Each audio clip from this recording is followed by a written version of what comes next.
You're 7. You should know better. You're too big to be dressed like that. You're too big to be around grown folks like that. Why are you walking around grown men like that? You're too fast. You're a little tramp. How many of you were sexualized at a very young age?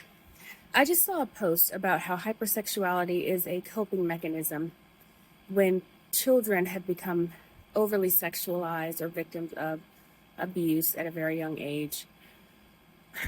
Men believe that they are just being men when they grow up. They feel like hypersexuality is just them being men. Or women have embodied and internalized the wrong idea and the negative thinking that they are just fast or overly sexual or overly feral, when in fact they were coping with severe trauma. They learned at a very young age that it was the only way to survive was to fawn and please the abuser. It was a way to dissociate from the pain and disconnect from reality. And it became its own dopamine-seeking drug of its own kind. It became its own beast.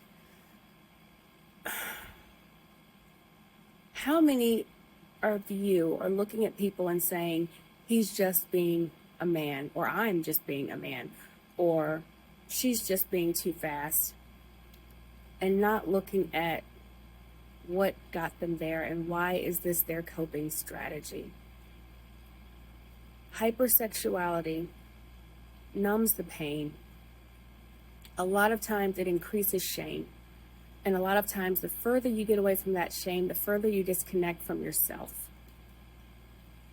I have read and done so much research on somatic healing and getting trauma out of your nervous system and getting your nervous system rewired.